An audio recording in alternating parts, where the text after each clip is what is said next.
a esta sesión número 98 de la Federación Nacional de Neonatología de México. El día de hoy tenemos una plática sin duda interesante. Además diría que a veces muchos de nosotros, los neonatólogos, habrán visto pocos casos de tuberculosis neonatal, que sería el tema a tratar de hoy. Obviamente aquí el interés es familiarizarnos con la sintomatología, con el cómo diagnosticar y el cómo tratar cuando tenemos un caso de un neonato con tuberculosis neonatal. Para esto hemos invitado a un experto en el tema, el doctor Isaías Orozco Valderrama, quien es, me atrevo a decir, uno de las personas que más saben de tuberculosis aquí en México y Latinoamérica, un experto en el tema. Y yo le agradezco de antemano, además de contar con su amistad, es un gran médico. Isaías, muchísimas gracias por haber aceptado la invitación el día de hoy. Y para presentarlo tenemos a la doctora Claudia Quesada Salazar, quien es la presidenta del Colegio de Neonatólogos de Jalisco, quien hará la presentación formal del doctor Isaías. Sean bienvenidos todos y gracias por estar aquí con nosotros.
Buenos días a todos. Soy la doctora Claudia Quesada, presidente de la Federación de Médicos Neonatólogos de Jalisco AC, y a través de la Federación Nacional de México le doy la cordial bienvenida a nuestro invitado de hoy, nuestro ponente, que es el doctor Isaías Orozco Andrade. El doctor es médico pediatra con entrenamiento tutelar en infectología pediátrica en el Hospital Infantil del Estado de Chihuahua. Tiene 30 años de experiencia aproximadamente en el campo de la tuberculosis. Es miembro de la Academia Mexicana de Pediatría. Es autor de diversos libros y artículos sobre tuberculosis y otros temas médicos, y es profesor de múltiples foros nacionales e internacionales. Actualmente es director del Centro de Diagnóstico y Tratamiento Integral de la Tuberculosis en Servicios Médicos de la Frontera en Ciudad Juárez, y es miembro de la Red Nacional de Investigadores en Tuberculosis. Es líder clínico del Comité Estatal de Farmacoresistencia COEFAR en tuberculosis en el estado de Chihuahua y también es coordinador del proyecto binacional Juntos por la Prevención y Control de Tuberculosis en Ciudad Juárez, Chihuahua. Sea bienvenido, doctor Isaías. Le cedo la palabra. Muy amable, doctora Quesada. Pues muchas gracias a la Federación Nacional de Neonatología de México, al Colegio del Estado de Jalisco y en lo personal a mi buen amigo Moisés Quiles, que hemos coincidido desde que fuimos residentes en la especialidad de pediatría. Y pues es un verdadero honor porque además también se ha dicho de paso, mis orígenes son jaliscienses, mis abuelos y mi padre son oriundos precisamente del estado de Jalisco, aunque yo nací en Chihuahua, pero soy cuarense de corazón, entonces pues es un verdadero placer. Voy a permitirme compartir la pantalla para iniciar con esta plática.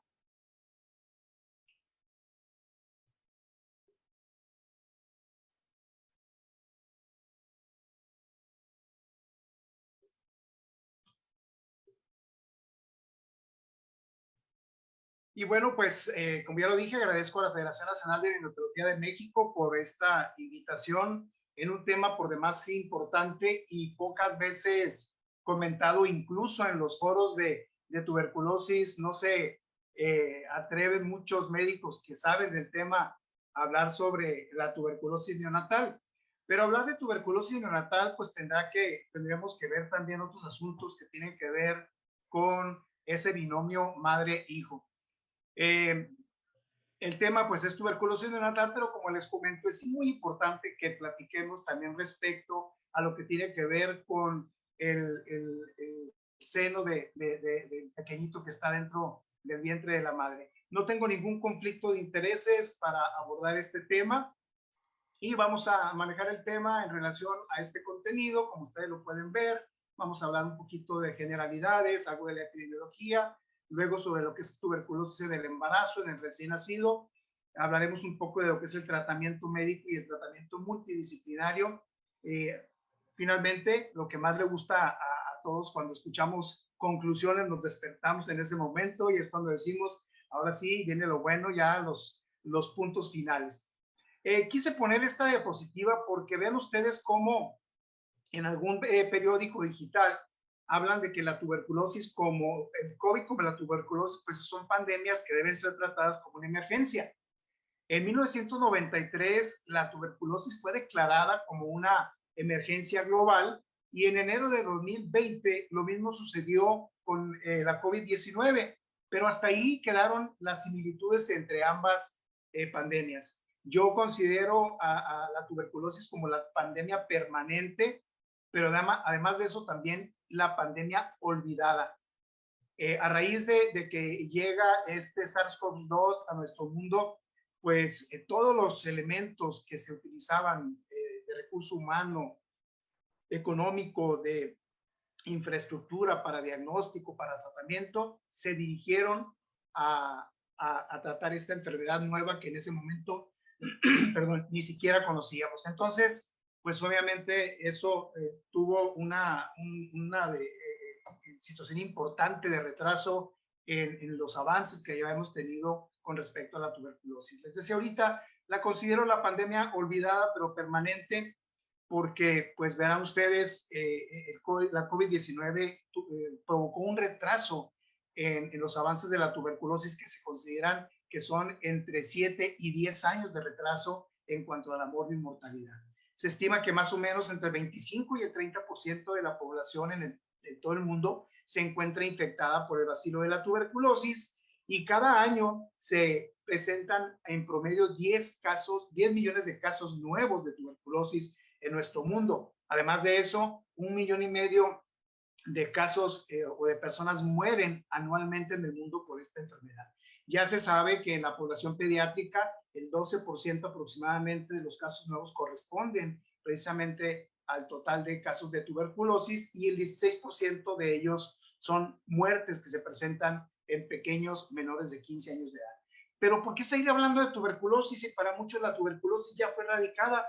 En algún momento de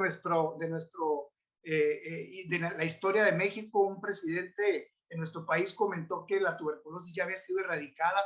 Lo hizo por decreto presidencial porque en Estados Unidos habían lanzado la noticia de que ya estaban erradicando la tuberculosis, y este señor pues tuvo a mal dar la peor noticia de salud pública en nuestro país, que había sido erradicada. Todavía en este momento, cuando yo doy alguna charla de tuberculosis, hay gente que me cuestiona y dice, doctor, pero si la tuberculosis ya fue erradicada en el país.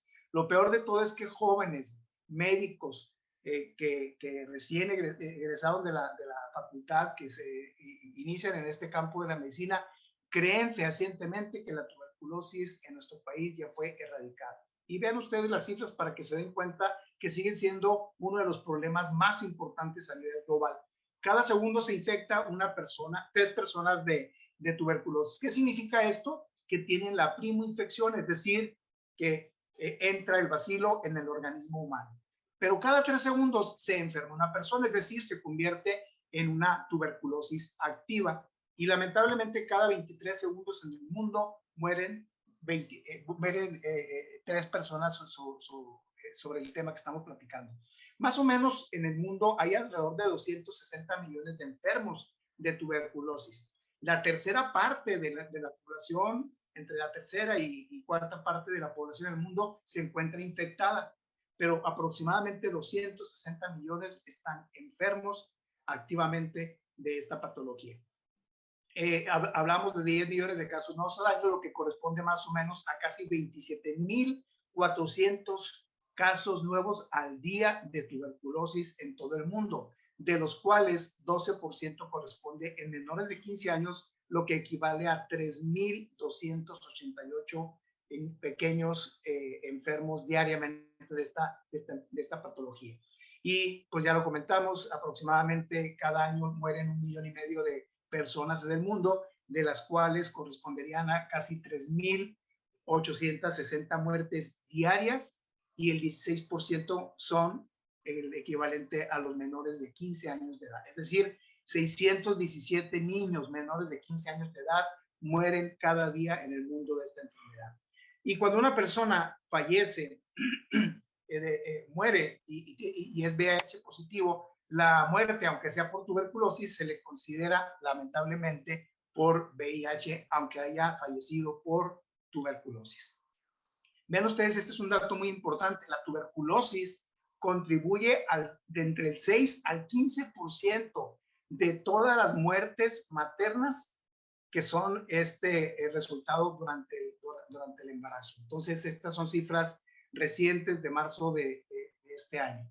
Y en ausencia de una recopilación sistemática, porque realmente a nivel mundial no tenemos datos fehacientes, ciertos, verdaderos, de cuántos casos de tuberculosis congénita o materna o neonatal tenemos, porque hay que decirlo de antemano, para diferenciar la tuberculosis congénita de la neonatal o del recién nacido, pues no es sencillo, prácticamente se presentan en los mismos tiempos y con los mismos síntomas. Entonces, de por sí, la tuberculosis en el adulto es de difícil diagnóstico, en el niño es más difícil, pero todavía en el recién nacido o en la tuberculosis congénita es mucho más, pero mucho más difícil llegar al diagnóstico. Entonces, ven ustedes, se estima que más o menos 215,000 casos de tuberculosis ocurren anualmente entre mujeres embarazadas y después del parto. Y la gran mayoría, como la gran mayoría de los casos de tuberculosis en todos los estratos sociales y edades, ocurren en África y en el sudeste asiático. Pero ¿qué está sucediendo en México? Ven ustedes, estas cifras las quise poner porque son antes de la pandemia.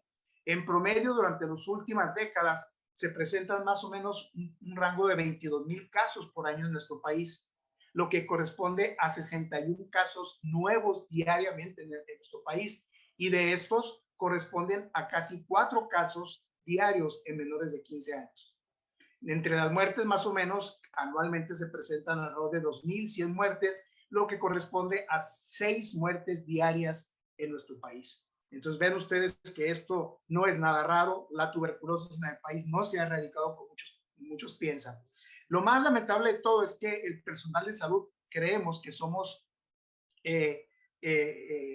invulnerables, pues que no se va a presentar la tuberculosis en nosotros. Y ven ustedes este estudio que hizo el doctor Laniado en un hospital general en Baja California. Él obtuvo una tasa de 440,000 casos por 100,000 habitantes.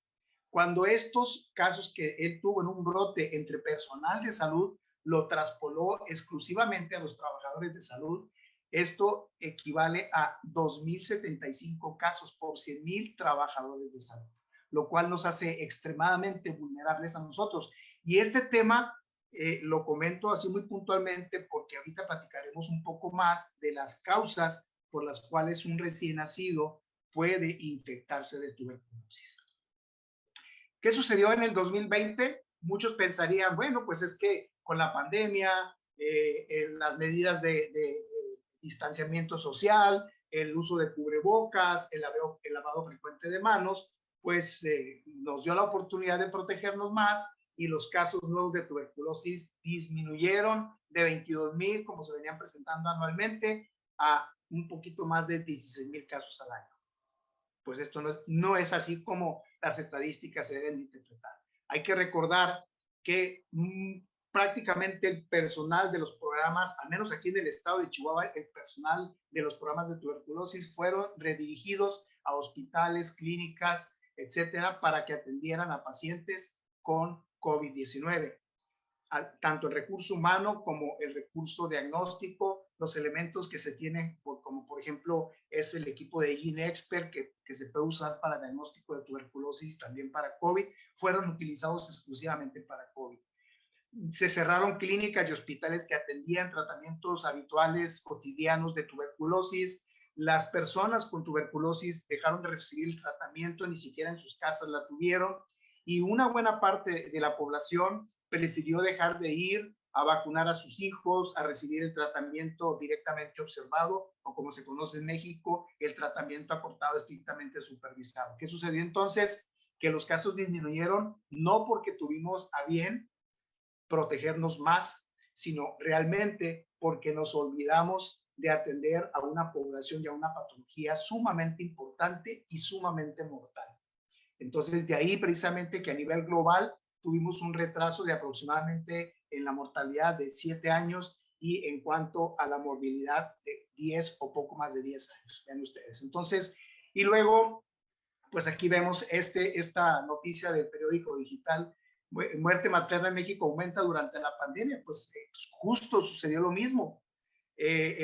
Muchas personas, muchas mujeres embarazadas que tuvieron algún problema durante el embarazo o ya estaban a punto de dar a luz, no pudieron ser atendidas en los hospitales donde habitualmente se atendían las mujeres gestantes o el embarazo, la cesárea. ¿Por qué? Porque fueron hospitales dedicados exclusivamente a la atención de la COVID-19. Y tristemente, muchas de estas madres fueron atendidas en sus casas por parteras, cuyas complicaciones no pudieron haber sido atendidas en la casa, llegaron de forma tardía a los hospitales y cuando estuvieron ahí tuvieron que esperar horas y lamentablemente hubo un incremento muy importante. Ven ustedes, a principios del 2021, 81 mujeres morían por cada 100,000 nacimientos, según los datos del gobierno. Y esto en comparación de 24 que se presentaron en el periodo 2019 con la misma tasa de por cada 100,000 nacimientos. Entonces, esta es una situación alarmante y platicaremos en las conclusiones algo un poquito más en serio sobre este tema. Y pues hay una organización que es el Observatorio de Muertes Maternas. Vean ustedes, pues tenemos del 2010 hasta 2018, habíamos tenido un avance también muy importante, así como en tuberculosis, sobre los casos de muertes maternas, hasta tener el 2018 710 muertes en nuestro país. Sin embargo, a raíz de la pandemia, vean ustedes, de tener en el 2019 una tasa de 33.8 muertes por cada 100,000 nacimientos, esta tasa en el 2020, que fue el grueso de la pandemia y la situación más grave porque apenas empezamos a conocer una enfermedad nueva, aumentó hasta 46.6 muertes maternas por cada 100,000 nacimientos en México. Entonces, no nada más la tuberculosis se vio afectada, sino también y otras patologías, otras entidades, otras situaciones de salud no patológicas, sino de atención que pudo haber sido prevenibles. Fueron muertes lamentables que no debieron haber sucedido si tuviéramos un sistema de salud que no tuviera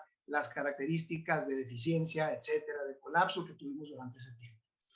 Lo quise poner para que vieran ustedes las principales causas de muertes maternas en el 2019. La principal de todas era la hemorragia obstétrica, pero vean ustedes, ya después de que aparece la COVID-19, la hemorragia obstétrica se fue al tercer lugar y en primer lugar aparece justo la COVID-19.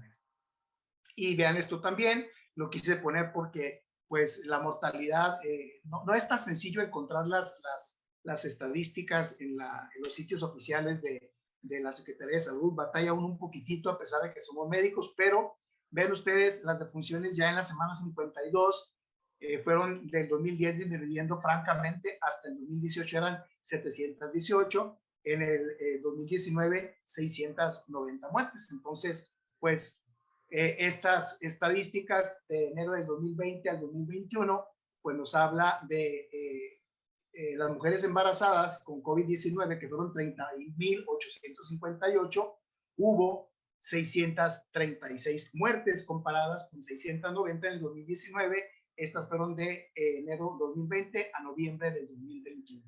Entonces, el porcentaje de muertes, de acuerdo a los casos de mujeres embarazadas con COVID-19, pues fue aproximadamente del 2%. Pero ven ustedes otras cifras importantes. En el 2019, la tasa de mortalidad relacionada con el embarazo en México era 4 veces más que la tasa de Canadá y 9 veces más la de Japón. Por COVID-19, esto pues obviamente amplió más la brecha de estas cifras ya de por sí muy, pero muy amplias. El gasto total en salud en México solo ascendió a un 5.4% del Producto Interno Bruto en el 2019, ¿verdad? Lo cual equivale a uno de los incrementos más bajos entre los países pertenecientes a la OCDE. Incluso durante la pandemia los hospitales a menudo pues carecieron prácticamente de equipo básico, medicamentos y personal que pudiera atender mujeres embarazadas con la COVID-19. Entonces, pues esto es algo muy, muy importante. Una de las posibles medidas preventivas para que no tuviéramos niños con tuberculosis, COVID, de mujer embarazada, etcétera, pues era el uso de anticonceptivos. Lamentablemente, en el Seguro Social, el servicio de anticonceptivos se redujo en más de un 50%, precisamente debido al cierre de las clínicas y al traslado de los médicos a las unidades que atendían exclusivamente COVID-19.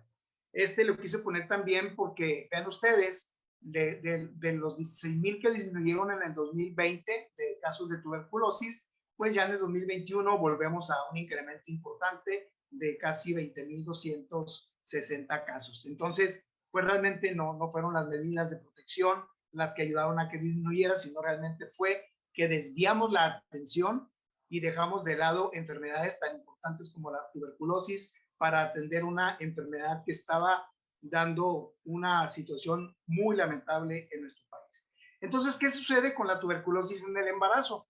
La incidencia global se dice que es más o menos alrededor de 2 casos por cada 1,000 gestantes. Sin embargo, esto incrementa, como ya lo decíamos ahorita, en África, que se va hasta 3.6 casos por cada 100,000 mujeres gestantes. Situación muy diferente en las Américas, que según la OPS es de 0.4 mujeres casos por cada 1,000 mujeres gestantes. En países de baja incidencia se puede presentar entre 10 y 20 casos de tuberculosis durante el embarazo por cada 100,000 mujeres embarazadas, por cada 100,000 habitantes, y hasta 60 casos de tuberculosis en el embarazo por cada 100,000 habitantes en países de alta incidencia, como son África, como son la India, como es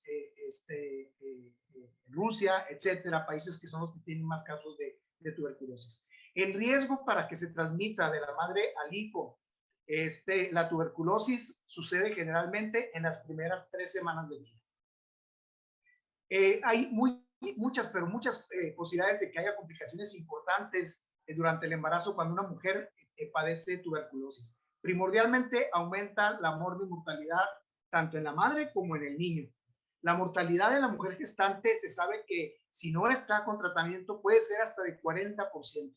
Tanto la mortalidad en la mujer embarazada como en el producto es muy elevada la mortalidad. Se dice que en el niño, en el feto, puede ser por encima de 50 veces la mortalidad en una madre que tiene tuberculosis. Y obviamente, cuando tenemos la combinación de embarazo en una mujer que es reactante al VIH y además tiene tuberculosis, pues esta cifra de muerte materna infantil puede incrementar hasta 6 ocasiones. ¿Qué complicaciones podemos tener durante el embarazo en relación a la tuberculosis? Pues obviamente que la mujer pierda a su producto, es decir, que hay un aborto, que aumente la presión arterial, que haya lamentables complicaciones como metorragia o incluso que la tuberculosis grave se pueda presentar con alteraciones muy, muy severas tanto en la mamá como en el niño. Cuando tenemos tuberculosis tanto en el embarazo o durante el parto, podemos tener 2 veces más posibilidades de que haya parto prematuro, que el niño nazca con bajo peso y que haya un retraso muy importante en el crecimiento intrauterino, además de que esto puede incrementar, como decíamos ahorita, 6 veces más la muerte perinatal. También dentro de las complicaciones perinatales, estas generalmente son resultado, pues, retraso en el diagnóstico. Pero como ya lo platicamos ahorita, el diagnóstico en la mujer embarazada y en el niño es muy, pero muy difícil.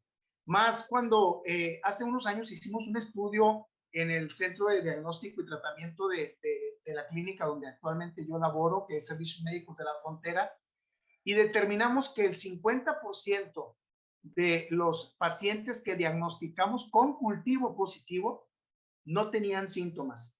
Y eso incluyó a algunas mujeres embarazadas. Pero no, esto no queda ahí también. Determinamos que de cada 10 pacientes diagnosticados con cultivo, 8 de ellos tuvieron baciloscopías negativas. ¿Y esto por qué lo resalto? Porque en la gran mayoría de los hospitales, de hospitales y clínicas gubernamentales, en los laboratorios regionales o laboratorios hospitalarios de gobierno, si la baciloscopía es negativa, hasta ahí queda el estudio de paciente con posibles sospecha de tuberculosis. No se hace el cultivo.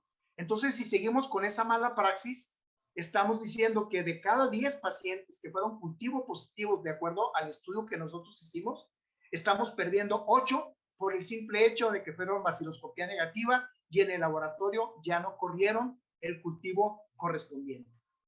Pero además de eso, del retraso del diagnóstico, también tenemos tratamientos obviamente tardíos o incompletos, lo cual va a llevar a que la tuberculosis se haga más grave o se disemine y obviamente que haya esa mortalidad por arriba del 50% en el niño y por arriba del 40% en la madre. El riesgo de transmisión de la madre al hijo cuando es una mujer que no tiene reactividad al VIH puede llegar a ser hasta del 12%. Sin embargo, en una mujer que es seropositiva a VIH, esto puede incrementar incluso más arriba de este 30% que pueden ustedes ver en la diapositiva. El embarazo también es una situación muy especial. Recuerden ustedes que una mujer gestante crea un estado de inmunosupresión fisiológica y la tuberculosis en mujeres embarazadas, pues es por eso que es relativamente común. Lo que pasa es que no la buscamos y no la pensamos. En lo general, no nada más en la mujer embarazada, el médico general, el médico de primer contacto habitualmente no piensa en tuberculosis y no nada más en nuestro país. Estoy hablando que a nivel global, el médico de primer contacto no piensa en tuberculosis, salvo en los estados o en los países donde hay alta endemicidad de esta patología. Entonces, afortunadamente, pues la placenta es una barrera natural altamente efectiva contra la propagación de bacterias hacia el feto, pero pues la transmisión vertical de tuberculosis en los niños, gracias a esta protección, es poco común. y la tuberculosis congénita se convierte en una entidad muy, pero muy rara, afortunadamente. ¿Qué sucede durante el embarazo? Sucede lo que se llama tolerancia inmunológica materna. Esto es que el organismo materno tiende a conservar su capacidad para responder ante ciertos antígenos extraños. Finalmente, en muchas ocasiones, el feto actúa como un antígeno extraño y en muchas ocasiones, pues esto condiciona ciertas problemáticas inmunológicas en la madre. Bueno, esos son casos muy raros que habitualmente no suceden. Pero en relación al mecanismo inmunológico fisiológico, para proteger al feto del sistema inmune de la madre, generalmente hay cambios importantes entre el balance de lo que son las citoquinas proinflamatorias que dependen de las células TH1 y esta función proinflamatoria habitualmente se elimina durante el embarazo. Y además también más o menos compensa esta función proinflamatoria con la función antiinflamatoria que es el efecto de las células TH2. Entonces, estos cambios inmunológicos aumentan, pues, la susceptibilidad a infecciones, no nada más a tuberculosis, a otra gama de infecciones, lo que favorecen ya sea la activación de la tuberculosis o la reactivación de la tuberculosis en una mujer gestante que ya de por sí tenía la primoinfección y el bacilo de la tuberculosis estaba guardado ahí en alguno de los macrófagos de su circulación. Entonces, estos cambios inmunológicos, lamentablemente, van a minimizar la expresión clínica de la tuberculosis. Por eso se torna tan difícil llegar al diagnóstico de la tuberculosis en una mujer embarazada y por ende se puede presentar lo que a algunos no les gusta, esa palabra de tuberculosis asintomática o subclínica.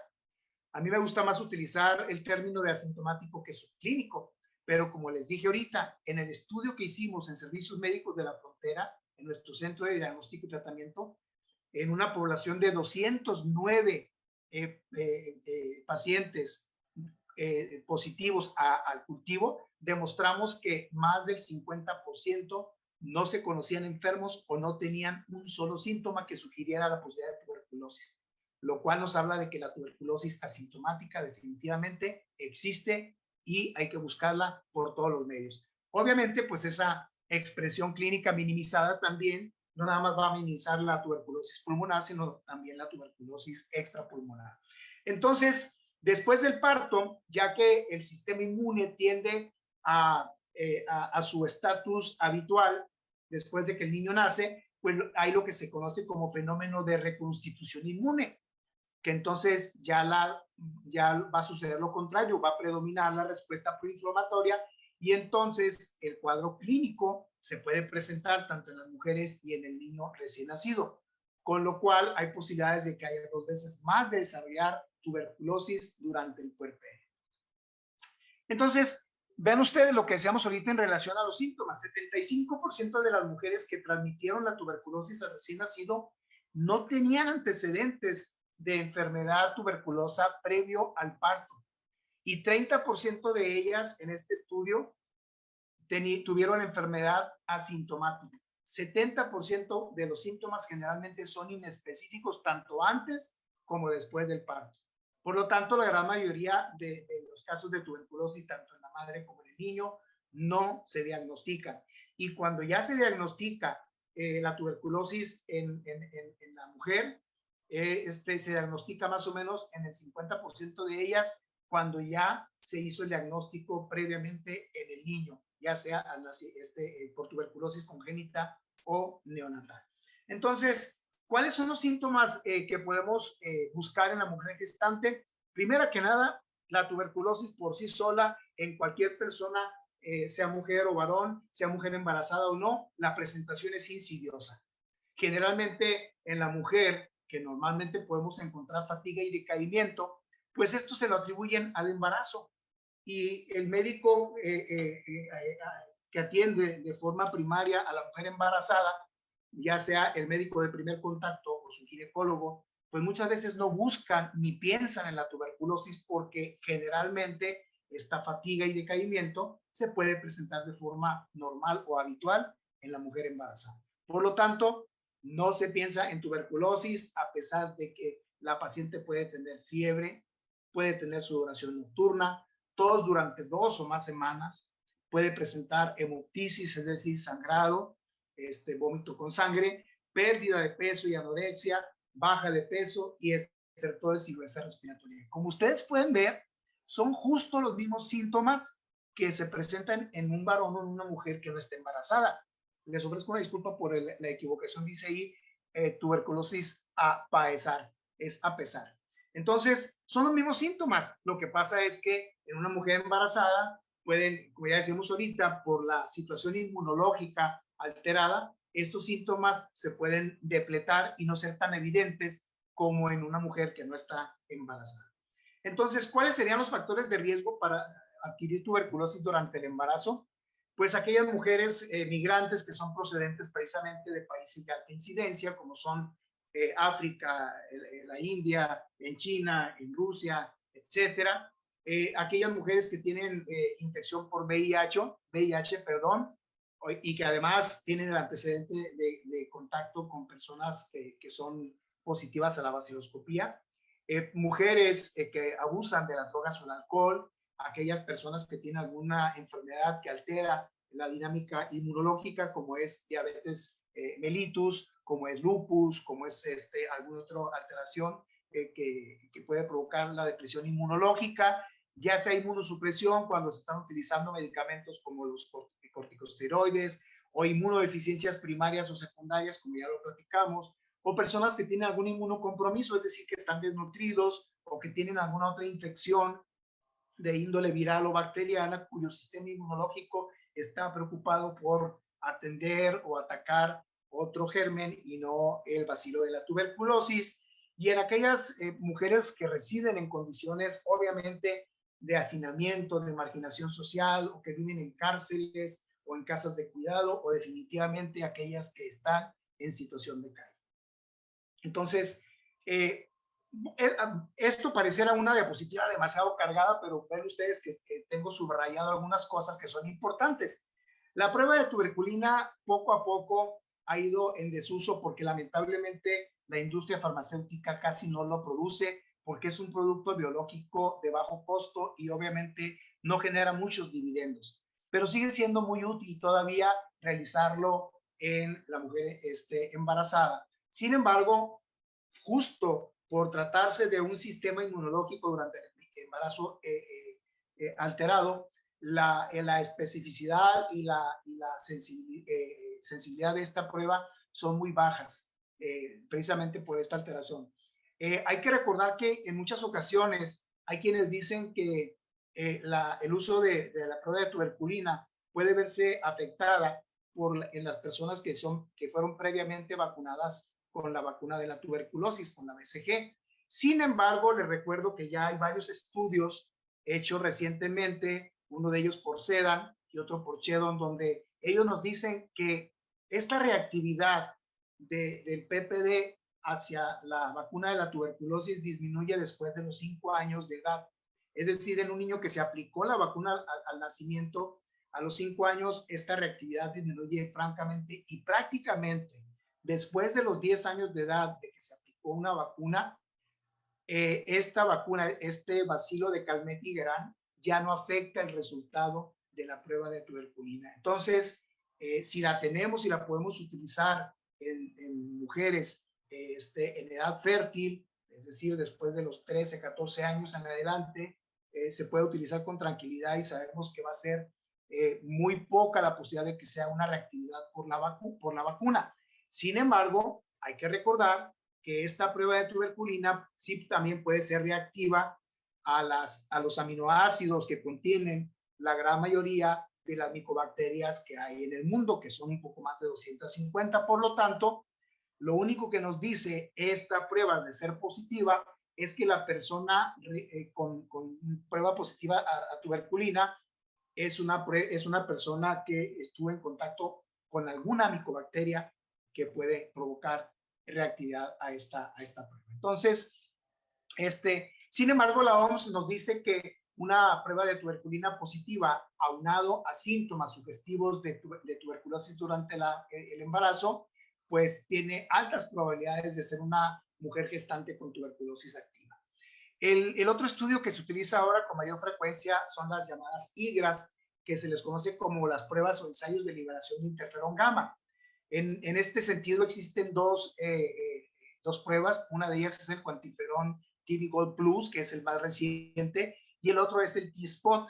El QuantiFERON es el que se utiliza más en Latinoamérica, en México utilizamos más el QuantiFERON, en Europa se utiliza más el T-Spot y en Estados Unidos pues es variable. En algunos estados se utiliza más el T-Spot. Sin embargo, el QuantiFERON es una prueba cuya técnica es menos complicada, menos elaborada y es un poco más rápida. Los costos son muy similares, sin embargo, son exámenes no muy baratos todavía. Y la ventaja del QuantiFERON, pues es que su resultado, sobre todo en los menores de 5 o 10 años, no interfiere con el antecedente de la vacuna de la tuberculosis, y además de que tiene también, pues cuando hay una prueba de tuberculina positiva, también tiene mayor correlación a Mycobacterium tuberculosis cuando es positiva. Y la ventaja es que pues es en una sola visita, se obtiene una muestra de sangre, se analiza y hay un resultado objetivo de una sola vez. Sin embargo, la prueba de tuberculina hay que regresar al tercer día, tiene que ser una persona altamente capacitada para la lectura de la prueba de tuberculina, y pues en muchas ocasiones, si no se hace una buena lectura, pues puedes tender a hacer una lectura subjetiva y entonces equivocarnos con el resultado. La radiografía de tórax se le considera todavía como el estándar de oro en cuanto a la sospecha de tuberculosis pulmonar. Insisto y recalco, es el estándar de oro para sospecha de tuberculosis pulmonar. En esta radiografía pueden ver ustedes, es una jovencita de 15 años, lamentablemente es una niña que llegó con tuberculosis pulmonar, que no la diagnosticaron como tuberculosis pulmonar y que tristemente pasó la tuberculosis al sistema nervioso central, y de ser una niña de 15 años que llegó caminando al hospital, lamentablemente falleció por el retraso y por la persistencia de un médico de decir que no era tuberculosis y de quitar el tratamiento cada vez que el área de infectología instaurábamos este tratamiento. En cuanto a la bacteriología, pues obviamente el estándar de oro para el diagnóstico de tuberculosis es el cultivo. Y aquí es muy importante insistir al médico ginecólogo o al cirujano que va a llevar a cabo un procedimiento ante la sospecha de tuberculosis en la mujer gestante, que tanto del líquido amniótico como a la placenta se envíen al estudio, a patología para su estudio, y a cultivar. Tanto una parte de la placenta debe mandarse a estudio patológico como debe de mandarse a cultivar, al igual que el líquido amniótico, porque con poca frecuencia vamos a encontrar en el niño, el niño de la sangre del niño bacilos. Por eso es que no se recomienda llevar a cabo algunos estudios como es la reacción en cadena de polimerasa en sangre, porque pues hay muy pocos bacilos y van a andar de un lado para otro y no los vamos a ver en la sangre. Entonces, si se conoce algún antecedente previo al parto en la mamá de que tiene tuberculosis, hay que mandar a analizar el líquido amniótico y la placenta, tanto a cultivo como a estudio de patología. Y si podemos llevar a cabo algunas pruebas de biología molecular, como es este GeneXpert, que actualmente ya está la última generación es el GeneXpert Ultra, pues hay que hacerlo también porque este estudio tiene alta sensibilidad y alta especificidad, tanto en el adulto como en el niño. Y además de eso nos permite conocer si de ser positiva esta prueba, la micobacteria tiene alguna resistencia a la rifampicina. De hecho, ya hay nuevos tecnologías de biología molecular donde también son pruebas rápidas, donde ya se puede detectar si hay no nada más resistencia a rifampicina, sino también a isoniazida y algunos otros drogas antituberculosis de segunda línea. Y como decíamos ahorita aquí, de la placenta, cuando se conoce o sospecha la condición materna previa al parto, hay que buscarla porque en muchas ocasiones podemos encontrar microabscesos intervellosos o intervellositis aguda o villositis aguda.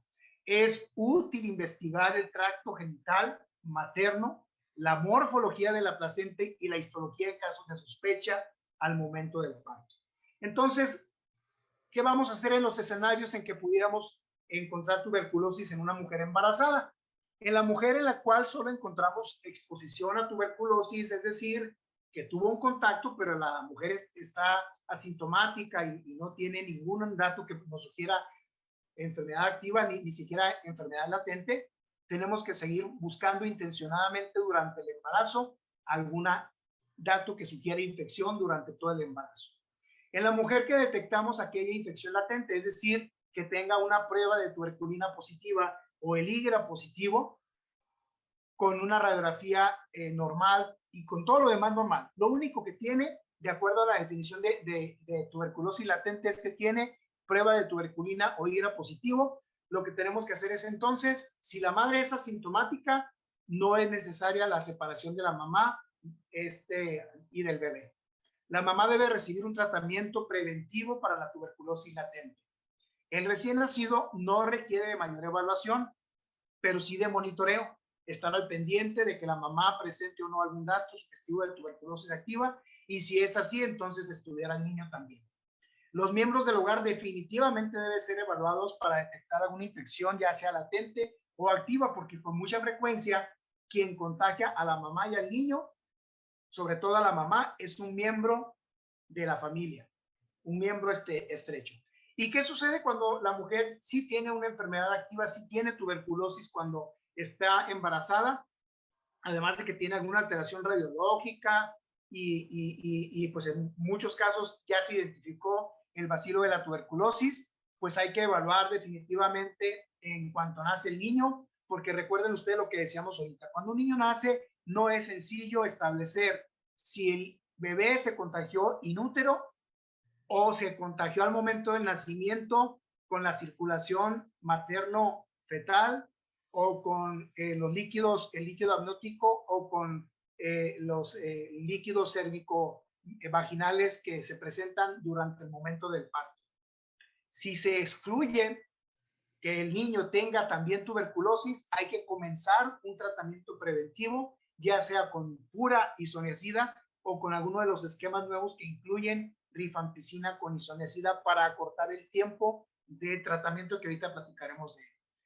En cuanto a la separación de la mamá y del bebé, pues se puede hacer definitivamente hasta que se complete la evaluación tanto de la mamá como del niño.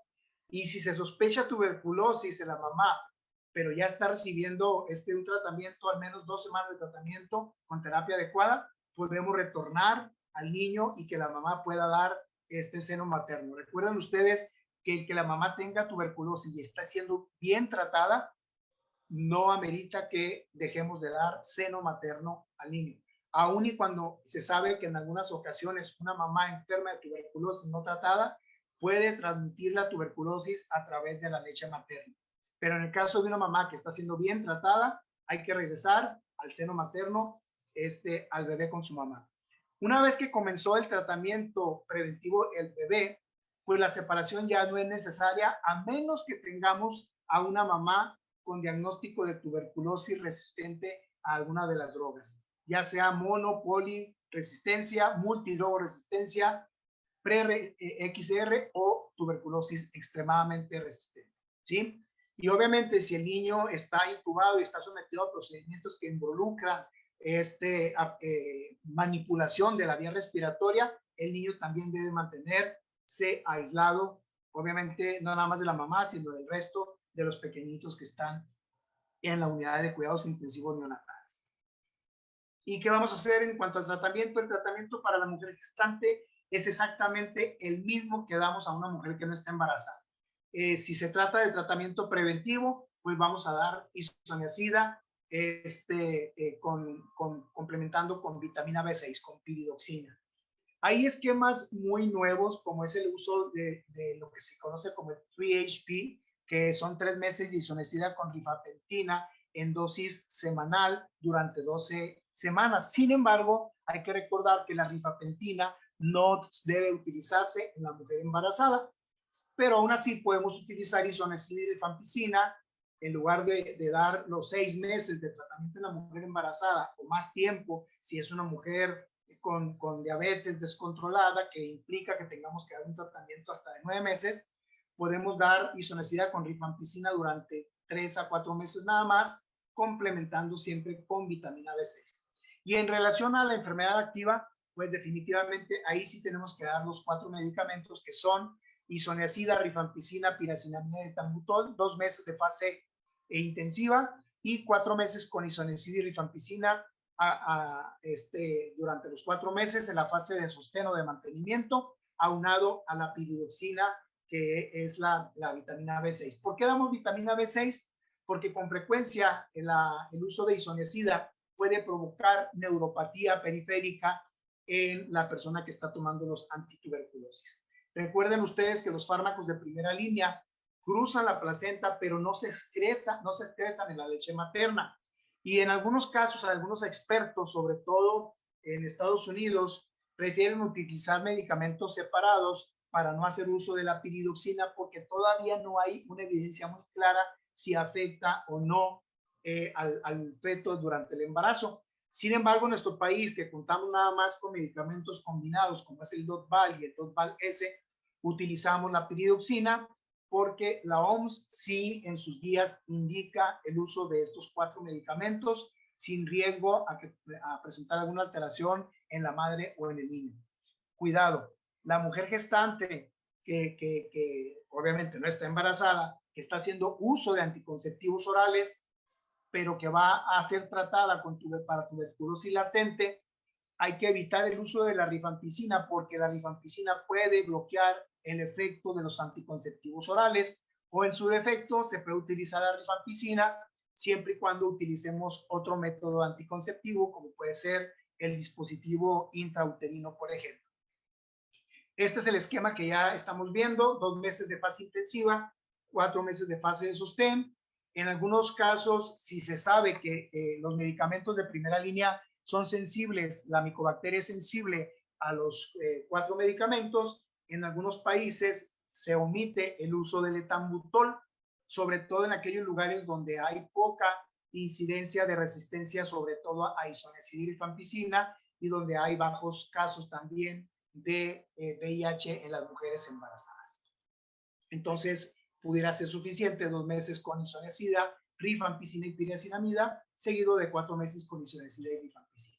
Esta es una mujer, una jovencita de 21 años que fue vista por 5 médicos, ninguno de ellos pensó en tuberculosis, el último pensó en un problema pulmonar, ya cuando estaba esta imagen que la vemos en la pantalla del lado izquierdo, extremo izquierdo, y tuvo a bien enviarla a tomar una radiografía, y cuando el radiólogo ve esta radiografía con datos de una tuberculosis tan agresiva como es una tuberculosis miliar que podemos ver en esta placa sugestiva de una caverna acá en el ápice del lado derecho, decide él mismo tomarle una tomografía de alta resolución, y pues verán ustedes, además de los granos de mijo, pues vemos ahí algunas cavernas. Y después de 9 meses de tratamiento en esta jovencita de 21 años que tenía ya 3 niños a esa edad, y los 3 niños estaban contagiados de tuberculosis, tuvimos que dar tratamiento también a ellos, pero vean ustedes, 9 meses después no es muy frecuente que veamos una radiografía completamente limpia. La gran mayoría de los pacientes con tuberculosis ya curados quedan con cicatrices en la radiografía de tórax. Y bueno, ¿qué sucede con la tuberculosis neonatal o congénita? La tuberculosis congénita pues es la que se adquiere por vía hematógena transplacentaria, o como ya decíamos ahorita, por aspiración de líquido amniótico o secreciones cérvico-vaginales infectadas. Este tipo de tuberculosis fue descrita por primera vez por Bitsky en 1935, y la tuberculosis postnatal o del recién nacido se adquiere después del nacimiento a través de la expulsión del recién nacido, primordialmente con su mamá, que es la que seguramente es combe, o en su efecto por alguna otra persona que es cercana a la mamá o al niño. Esta es la forma que con más frecuentemente vemos en la etapa del recién nacido, indiferenciable muchas veces de la congénita. Y vean ustedes, esta radiografía es de un niño, el 50% o más de las radiografías de un niño con tuberculosis neonatal o congénita tiene tuberculosis en patrón miliar, como es el caso de este niño. Y cuando vemos una radiografía con un patrón miliar, hay que pensar y hacer estudios para descartar meningitis, porque el 30% de los pacientes con radiografía con patrón de tipo miliar puede hacer meningitis en el nacimiento. Entonces, por favor, dentro de su protocolo de estudio, después de ver una radiografía con estas características, hagan una punción lumbar, por favor.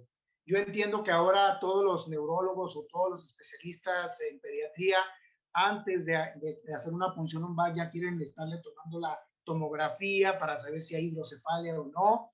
En los tiempos en los que el doctor Quiles y su servidor hicimos pediatría por allá en el Hospital Infantil de Hermosillo, en el de Chihuahua, etcétera, pues no teníamos tomografía y teníamos que tener mucho cuidado y utilizábamos a veces cuando había un raquimanómetro. Cuando no había, pues usábamos una llavecita de 3 vías y nos la llevábamos con mucho cuidado el drenaje para no ir a tener un enclavamiento de las amígdalas cerebrales y poder tener ahí un lamentable suceso entre recién nacido, que por fortuna nunca lo tuvimos. Pero ahora muy elegantemente todos los especialistas antes de hacer una punción lumbar deciden tomar una tomografía, que no es un estudio muy barato que digamos, pero bueno, finalmente ayuda para que sepamos si el niño tiene o no datos de hidrocefalia. Sin embargo, ahorita les voy a presentar un caso muy importante donde, a pesar de que le tomaron la tomografía, el neurólogo y el radiólogo dijeron que no había hidrocefalia. El caso es que, vean ustedes, en menores de 1 año de edad tenemos riesgo de que se presente tuberculosis hasta en el 50%. El riesgo para los lactantes es del 60 al 80% si el frotis de la mamá o del contacto es positivo. Sin embargo, si la baciloscopía de la mamá o del contacto es negativo, el riesgo de tener tuberculosis en el menor de 1 año es de 30 a 40%. Entonces, estos pequeñitos, pues corren un riesgo muy importante de tener enfermedad activa, por lo tanto es necesario que se hagan estudios adecuados. La tuberculosis congénita y neonatal, se dice que hasta de 1994 a la fecha, se habían reportado hasta 1994 solo 400 casos en todo el mundo. La mayor de ellos fueron en la época en que no había todavía medicamentos antituberculosis. Ya decíamos ahorita, la tuberculosis congénita y o neonatal tiene una alta mortalidad hasta del 60%. ¿Sí? Lo cual incrementa en los pacientes que son reactivos al VIH.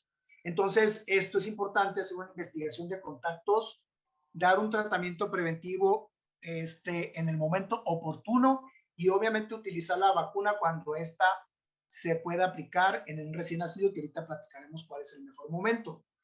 Hay mayores posibilidades de tuberculosis en un recién nacido si la mamá tiene tuberculosis miliar o sistémica, si tuvo tuberculosis genitourinaria, si es una mujer con tuberculosis que no tiene tratamiento, obviamente ya lo hemos repetido muchas veces, si es una mamá que es seropositiva a HIV, y el feto pues tiene mayores posibilidades de tuberculosis miliar y meningia que cualquier otro. Este es un niño, un pequeñito de menos de 1 año que tuvo un granuloma tuberculoso costal, aquí lo podemos ver en dos imágenes. El único antecedente que teníamos era que fue vacunado por la vacuna BCG, pero después nos dimos cuenta que la mamá falleció, perdón, la maestra de la hermanita del jardín de niños falleció por tuberculosis y esa maestra había tenido contacto directo, besuqueado al niño y seguramente fue por ahí donde este niño tuvo esta tuberculosis de tejidos blandos que fue a nivel costal. O tuberculosis intestinal que se puede presentar también en los niños. La tasa de transmisión al feto, pues como ustedes pueden ver aquí, oscila entre el 0 al 16% en la madre con VIH, perdón, en la mamá que no tiene VIH y puede ser hasta 30% en la mamá que sí tiene VIH. Es muy raro si la madre tiene exclusivamente tuberculosis pulmonar y está recibiendo tratamiento directamente observado antes o durante el parto. La transmisión transplacentaria o por secreciones, ya sea cervicovaginales o por líquido amniótico, prácticamente se dice que es igual. 50% de los pacientes que tienen tuberculosis congénita puede ser porque se adquirió por vía transplacentaria o por líquidos. Pero generalmente los que adquieren la tuberculosis de forma transplacentaria, la presentación primaria es en hígado y posteriormente en pulmón, y cuando es por líquido amniótico o por secreciones cervicovaginales es primero en pulmón y después al tracto gastrointestinal. Se ha demostrado la presencia de Mycobacteria tuberculosis en las deciduas y vellosidades.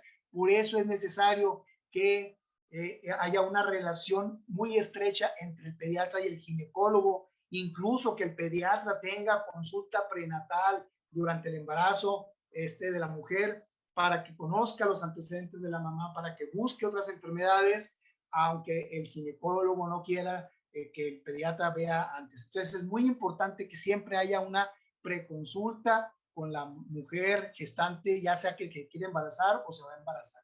Es necesario que esa práctica se lleve a cabo y que entre los dos busquen patologías tan raras o escondidas como es la tuberculosis en el embarazo, congénita o neonatal. En el caso de los principales órganos afectados, ya decíamos algunos, pero en este estudio que hizo Siegel en 38 autopsias, encontró que el principal órgano afectado fue el pulmón, seguido del hígado, el vaso y otros tejidos. En cuanto a la sintomatología, ya decíamos ahorita, tanto en la mujer como en el niño, es inespecífica y es asintomática o inaparente, pero después de la segunda a la tercera semana pueden comenzar a presentarse los síntomas. Pero estos síntomas pueden tener un rango promedio de 24 hasta 84 días. Y la sintomatología que se presenta después de la tercera semana, pues es sintomatología que puede simular todo y nada. Sobre todo puede simular sepsis, puede simular cualquier enfermedad provocada por el TORCH, etcétera. Entonces, de ahí el difícil diagnóstico de tuberculosis en el recién nacido. La tuberculosis congénita y neonatal, los principales síntomas son el mal incremento ponderal, la irritabilidad, fiebre, tos, distrés respiratorio, puede haber hepatoesplenomegalia, se pueden presentar adenopatías, distensión abdominal. Como ustedes pueden ver, todos estos síntomas los puede presentar un paciente que tiene sepsis neonatal también, ¿sí? Y la mayoría de los casos con diseminación miliar pueden tener compromiso del sistema nervioso central. Esta tomografía que ven ustedes es de la niña que les comentaba que tuvo, ahí ya tiene datos francos de hidrocefalia, pero hay una tomografía previa donde todavía no había. Bueno, pues obviamente no es sencillo llegar al diagnóstico diferencial por todo lo que vemos aquí. Puede ser un choque séptico, el niño puede tener datos de ascitis quilosa hemorrágica, peritonitis, síndrome entérico, síndrome de activación macrofágica, osteomielitis, abscesos paravertebrales, etcétera, muchas patologías. Este niño es Pepito, un niño que tuvo tuberculosis intestinal, lo dejamos 2 meses hospitalizado, lo dimos de alta del hospital infantil y 1 mes y medio después regresa en estado grave, en sepsis franca, que lamentablemente falleció. Esta sepsis fue secundaria ¿a qué? A la patología social a la que se enfrentó en su medio ambiente, donde no tuvo que comer, donde no había donde tener buenos hábitos de higiene, etcétera, etcétera, etcétera. En la radiografía de tórax del niño recién nacido, pues podemos encontrar primordialmente un patrón miliar, podemos encontrar también neumonía lobar, nódulos pulmonares, neumonías intersticiales, adenopatías, etcétera, lo que ustedes pueden ver aquí. 40% de los niños falleció y el 21.7% no alcanzó ni siquiera a recibir un tratamiento después de haberse hecho el diagnóstico. Esto es un dato muy importante. En un estudio que hizo Penck y colaboradores, encontraron anemia hasta en un 60% de los niños.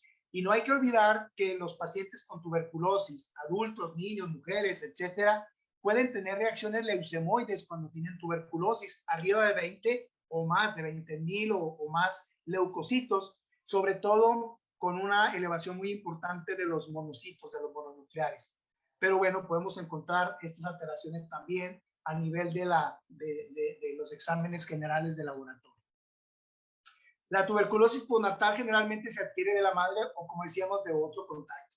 Y como bien dice este mensaje muy viejo, ya que se utilizó en Estados Unidos, ¿verdad? Your kiss of affection, the germ of infection, ¿verdad? O sea, el beso de tu afecto, pues obviamente puede ser el microbio o el germen de la infección, de tu infección. Entonces, por eso es que se recomienda, más ahora con la pandemia, tener esas medidas de precaución en el recién nacido. Muy bien. Esto lo quise poner para que vean ustedes, pues, algunos datos desde 1998 hasta la fecha, donde se tuvieron estos pacientes. Y lo pongo porque vean ustedes que se atendieron en las unidades de cuidados intensivos neonatales. Hace algunos años aquí en México y otros tantos también en Estados Unidos, aquí en la frontera en El Paso, Texas, Hubo una enfermera que tuvo tuberculosis y que lamentablemente el hospital se vio demandado por un buen número de papás, porque durante aproximadamente un año y medio, pues infectó alrededor de 1,600 recién nacidos. Entonces, la tuberculosis neonatal no nada más se ve cuando la mamá tiene tuberculosis, sino también cuando el personal de salud está enfermo. Por eso es bien necesario que todo personal, tenga o no tenga contacto directo con pacientes con tuberculosis, cada año a 2 años haga un protocolo de estudio para ver si no tiene baciloscopías o cultivos positivos, su radiografía para ver si no hay datos que sugieran esa posibilidad, y obviamente si no se ha hecho un PPD o una IGRA, o si ya se la hizo pero ha salido negativa, pues se la vuelva a hacer. Nota, toda prueba de tuberculina o IGRA que ya fue positiva ya no se tiene que seguir haciendo. Ya sabemos que esa persona tiene la prima infección y no tenemos que estar repitiendo cada 2 años estas pruebas. Entonces eso es muy, muy importante. Ya nos falta poquito. La tuberculosis congénita y neonatal, ante el escenario de que una mujer gestante con tuberculosis grave activa o frente al recién nacido sintomático, es necesaria una amplia y dirigida evaluación. Tenemos que buscar por todos los rincones la posibilidad de tuberculosis, dado el alto índice de sospecha clínica cuando una mamá está enferma sobre todo. Y bueno, esto lo quise poner porque son las situaciones clínicas en las que nos puede hacer sospechar en tuberculosis congénita o neonatal.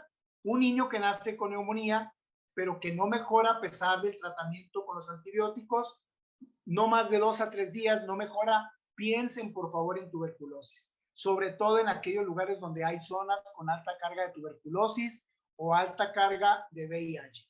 En aquel paciente que tiene hepatoesplenomegalia, que hacemos un ultrasonido y que vemos lesiones que sugieran la posibilidad de granulomas, por favor, también estudien y piensen en tuberculosis.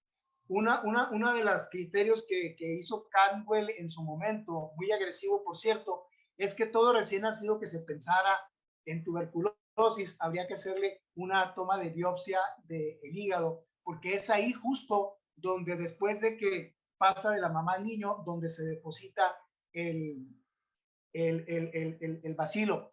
Pero también hay que recordar que ya dentro de las pruebas de biología molecular, como es el GeneXpert, ya incluso la OMS en su últimas guías del 24 de marzo de este 2022 ya nos dan la opción a que también hagamos en el jugo gástrico y en heces hagamos también esta prueba. Entonces ya se están haciendo en África, ya se determinó que es muy útil el GeneXpert en las heces del recién nacido, del lactante, del niño más grande. ¿Por qué? Porque tiene alta sensibilidad y alta especificidad para tuberculosis. Lo que sí se recomienda es que no nada más se haga esta prueba de GeneXpert en heces, sino que se haga también en jugo gástrico, o si es un niño más grande en el que podemos obtener el esputo, pues lo hagamos también 2 pruebas en jugo gástrico y una en heces, o 2 pruebas en esputo y una en heces, y eso va a incrementar también la sensibilidad para el diagnóstico.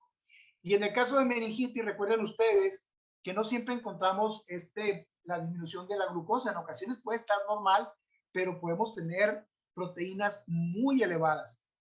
Aunque siempre es importante que tomemos también una glucosa central para que podamos evaluar si efectivamente la glucosa en el líquido cefalorraquídeo está baja o está normal. Una de las pruebas que se utilizan con mucha frecuencia también en líquido cefalorraquídeo es la adenosíndeaminasa, que es un excelente indicador de tuberculosis en el líquido cefalorraquídeo. Entonces no se les olvide también, además del citoquímico, baciloscopías, cultivo, PCR, que es el expert en líquido cefalorraquídeo, también tomar la ADA, que es la adenosíndeaminasa. Cuando un paciente sospechamos al nacimiento que tiene sepsis, que tiene cultivos negativos a los 3 días y que no mejora el tratamiento, por favor piensen en tuberculosis neonatal o congénita. Y si la sintomatología es inespecífica y no de causa aclarada, que pueden ser, como les decía, mucho y nada, piensen fuertemente sobre todo en aquel paciente que tiene síndrome de febril prolongado, y con reacciones leucemoides, es decir, con leucocitos muy elevados, piensen por favor también en tuberculosis. ¿Ok? Entonces, bueno, pues la biopsia hepática, decía ahorita, pues tiene altas posibilidades de darnos el diagnóstico, pero pues no en todos los niños vamos a hacer biopsia. Estas son las mismas pruebas que ya comentábamos para estudiar con la mamá, no me voy a detener mucho, nada más voy a insistir en las baciloscopías, cultivo, reacción en cadena de polimerasa, de líquido amniótico y placenta. Por favor, no se olviden enviar una parte de la placenta a cultivar y otra parte a estudio de histopatología. Por favor, nunca se olviden, sobre todo si saben que la mamá está enferma o que hay altas posibilidades de que la mamá adquirió tuberculosis durante el embarazo, ¿sí? Y la radiografía de tórax, como ya comentábamos, es el estándar de oro para sospecha de tuberculosis pulmonar. El fondo de ojo es muy importante también, pues si están pensando que tiene meningitis y van a ver el fondo de ojo, a ver si hay datos que sugieran la posibilidad de hidrocefalia, pues también busquen los tubérculos coroideos, porque cuando encontramos tubérculos coroideos en el fondo de ojo, muy seguramente este paciente sí tiene tuberculosis meningia y sí tiene tuberculosis miliar también sistémica. Bueno, pues bueno, esto no me voy a detener mucho. Esto lo quise poner para que se den cuenta que una buena parte de los niños a los cuales se les tomó prueba de tuberculina al nacimiento, pues fueron negativos por los argumentos inherentes a las alteraciones del sistema inmune que ya platicamos al inicio de la mamá. Y nada más como puntos finales, estos son algunas de las nuevas tecnologías. Tenemos nosotros estos monitores en servicios médicos de la frontera que en pocos hospitales se tienen todavía. Son monitores de alta resolución, podemos incrementar mucho el tamaño de la imagen y no se va a pixelear, no se va a distorsionar la imagen. Son monitores que tienen un costo en un promedio entre los 7 a 10 mil dólares. Hay sistemas cada vez más nuevos como el CAT4TV, que es un sistema que, sobre todo para los médicos que ya lamentablemente no saben leer radiografía de tórax, nos va a ayudar a detectar lesiones que esperan tuberculosis. Ustedes pueden ver al color azul normal y al rojo, naranja, amarillo, es lo que nos hace pensar en esa posibilidad. Y este sistema nos tiene la ventaja, las notificaciones de la sospecha. En cuanto el técnico toma la imagen, se envía a nuestra tablet, a nuestro teléfono inteligente, un resultado, un comentario de que este paciente puede estar cursando con tuberculosis. Ahí vemos otras imágenes, hasta una caverna, vemos aquí en la imagen, la radiografía derecha, inferior del lado izquierdo de la pantalla. Y estos, pues, son algunos de los estudios que ya la OMS autoriza, como ya platicamos del EXPERT, que ya incluyó ya incluye trazas. Cuando el EXPERT Ultra nos reporta trazas, ya podemos decir que es positivo. Algunos como el TNAT, que es muy nuevo también, es un equipo que incluso utiliza pilas, baterías, se puede utilizar con batería, nada más que nos da la desventaja de que no nos detecta la resistencia a la rifampicina. Y este otro, que es el FLAM en orina, detecta una enzima que la vemos más en los pacientes con alteraciones inmunológicas, entonces se recomienda en niños y en personas con VIH también. Esa lo pueden ver en las guías. La sensibilidad del EXPERT que platicamos ahorita, pues es más alta cuando se realiza en aspirado gástrico, y vean ustedes que no está tan bajo cuando se hacen muestras de heces, con un 61%, y lo más bajo es cuando se hacen muestras nasofaringias, porque este estudio en nasofaringio se hace muy parecido al que se hace en la COVID-19. Este es un estudio muy nuevo también, que se hace también es un EXPERT, ya se empieza a utilizar con líquidos. Ven ustedes que es una gota con sangre, pero es porque se hace para otro tipo de patologías, no se hace para tuberculosis, pero es un equipo muy nuevo que tiene una plataforma que se llama LumiDX, y pues ya vienen. Entonces, teniendo en cuenta todas las limitaciones descritas, con mucha frecuencia tenemos que utilizar algoritmos para el diagnóstico clínico con factores clínicos epidemiológicos. En el 89, su servidor y mi maestro, el doctor Nesbit Falomir, hicimos una modificación de los originales criterios de Stegen, Kaplan y Jones, donde utilizamos precisamente factores clínico-epidemiológicos cuando no tenemos la oportunidad de contar con cultivo, PCR, etcétera. Y aquí está un ejemplo. Esta es una paciente con una meningitis tuberculosa, cuyos puntos nos dan 14 puntos. Arriba de 7 puntos se considera diagnóstico de tuberculosis. Y aun cuando quitáramos el estudio de líquido cefalorraquídeo y la prueba de tuberculina, aún así tenemos 8 puntos y también aún así es diagnóstico de tuberculosis. Y si quitáramos la tomografía, el líquido cefalorraquídeo, la prueba de tuberculina, pero agregáramos una radiografía de tórax sugestiva, tendríamos también 7 puntos, lo cual es diagnóstico perdón, de tuberculosis. Dentro de las nuevas recomendaciones que nos hace la OMS en su última guía para tuberculosis en pediatría, que la recomiendo de veras, es una maravilla. Si quieren saber de tuberculosis a niños de una forma práctica, didáctica, de verdad les recomiendo que lean este documento. Todavía está en inglés, pero bien vale la pena. ¿Por qué? Porque ahí nos habla precisamente de estos algoritmos y de otros algoritmos muy, muy buenos con los cuales podemos llegar al diagnóstico sin tener toda esta tecnología de la cual hemos platicado. Entonces, el tratamiento en recién nacido, al igual que la mamá, es exactamente el mismo que utilizamos en niños más grandes, el preventivo con isoniazida y con isoniazida y rifampicina en los menores de 2 años.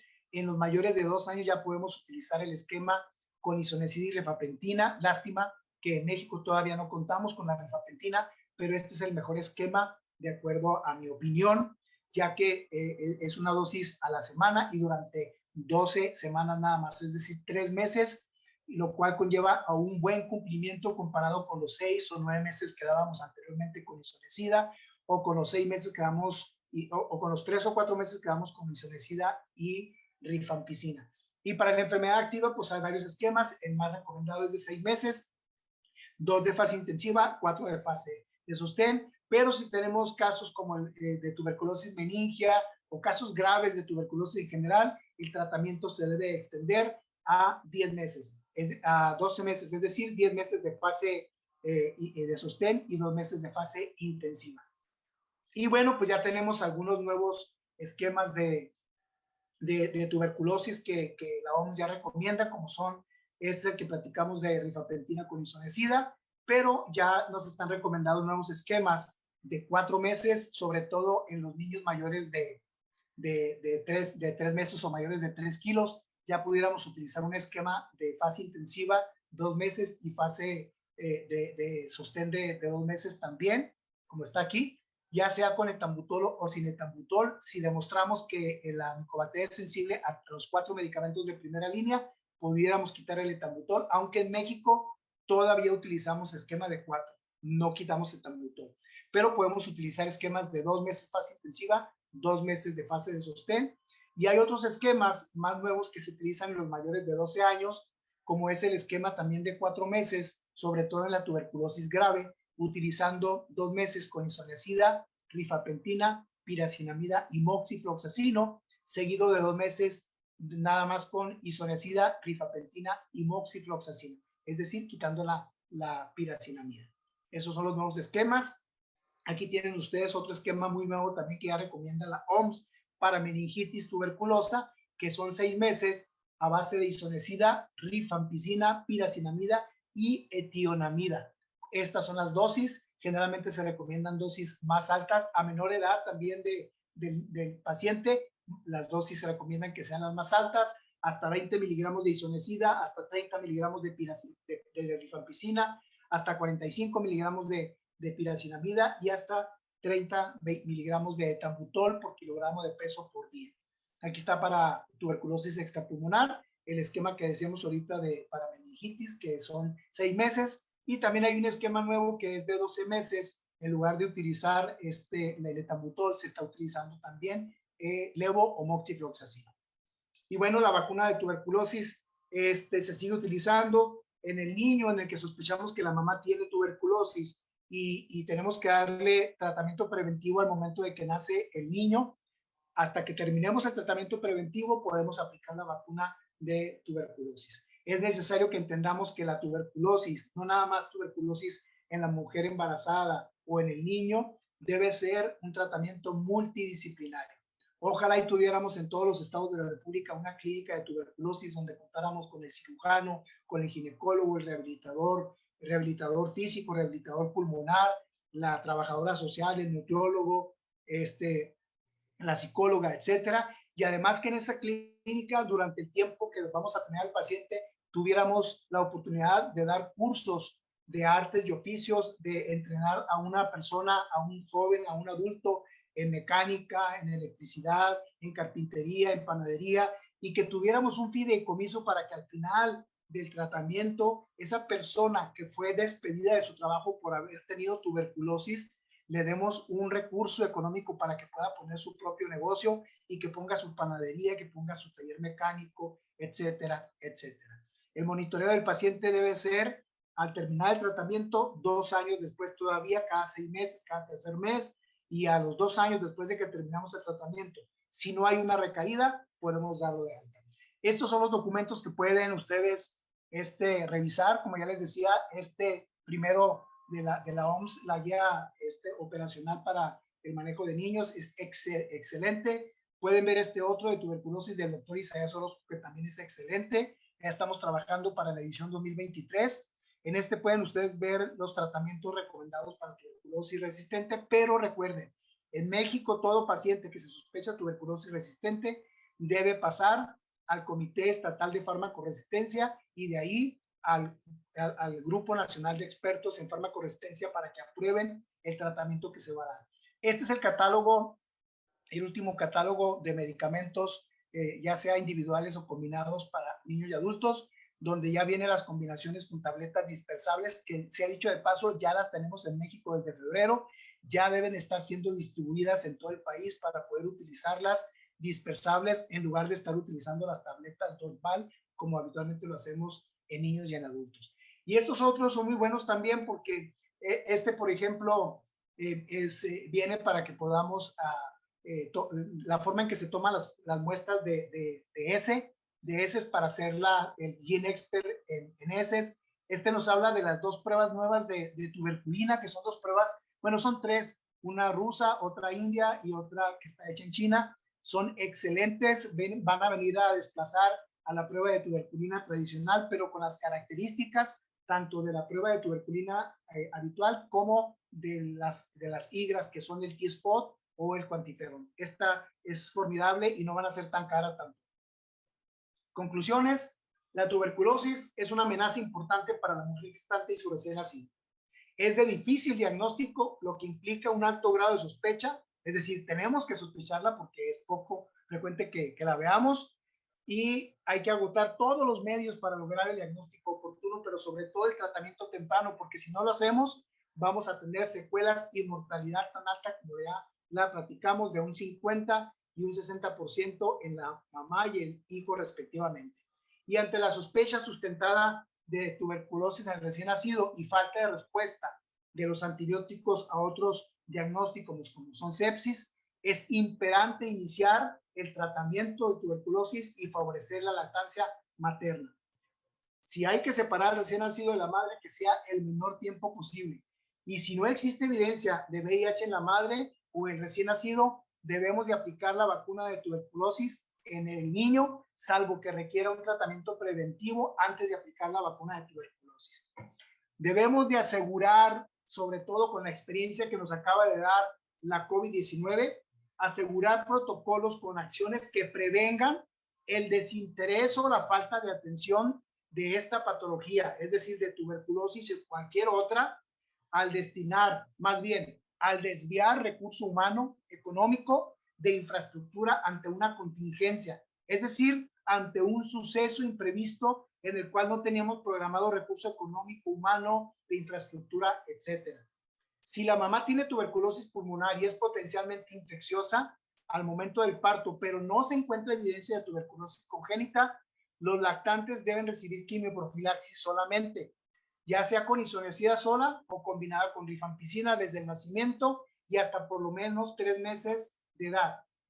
Si la madre tiene un tratamiento para tuberculosis pulmonar, pero es poco probable que en ese momento ya sea infecciosa para el niño, el bebé no tiene evidencia de tuberculosis congénita o neonatal, no requiere de quimioprofilaxis y lo único que requiere es de estar pendiente y realizar una prueba de tuberculina a los 3 meses después de que nació, y si esta es negativa, entonces también podríamos aplicar en ese momento la vacuna de tuberculosis. Recuerden que la vacuna de tuberculosis no rompe la cadena de la transmisión, entrecomillado, porque ahora ya sabemos, ya hay estudios que nos dicen que la vacuna de la tuberculosis rompe hasta en un 20% de los niños la cadena de la transmisión y previene formas no nada más graves, sino también simples, hasta en un 50% de los niños.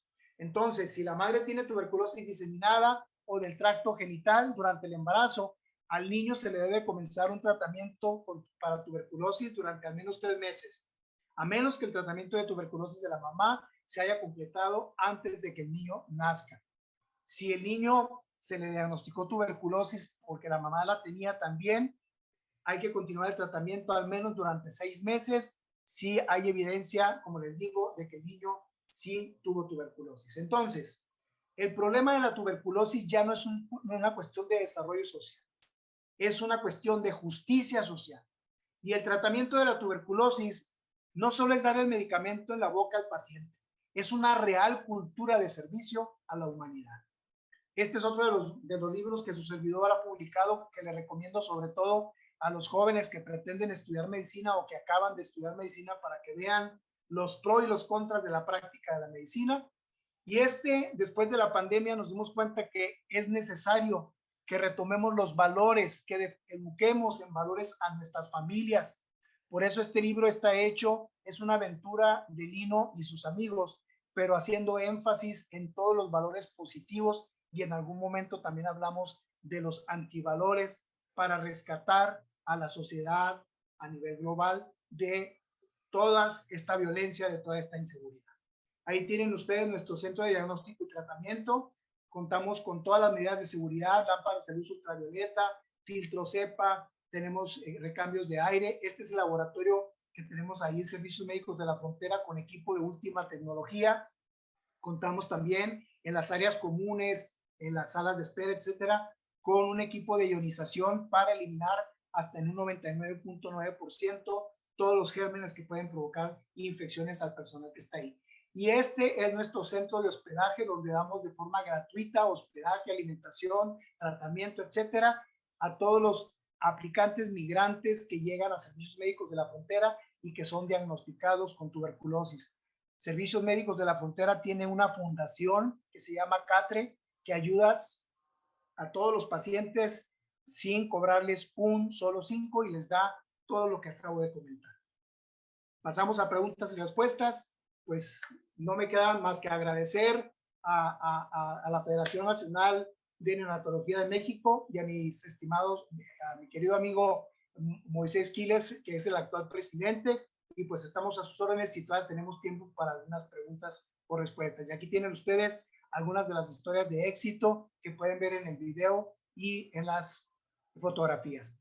No sé, doctora Quesada, si quiere que deje de compartir mi pantalla. Sí, doctor, si nos hace favor, vamos a pasar a las preguntas y respuestas. Muy bien, pues nos preguntan, la doctora Josefina, si un niño desnutrido podría estar sin leucocitosis u otro dato. Bueno, todos sabemos que no va de la mano tampoco la desnutrición con la depresión inmunológica. Es decir, hemos tenido pacientes muy desnutridos y cuya respuesta inmunológica responden bastante bien. No es lo habitual es que efectivamente en un paciente desnutrido tengamos lo que llamamos inmunocompromiso e inmunosupresión. Entonces sí, definitivamente, por eso en un paciente desnutrido, el cuadro clínico de tuberculosis, no nada más en el recién nacido ni en la madre, en cualquier paciente desnutrido, podemos tener un cuadro muy insidioso, muy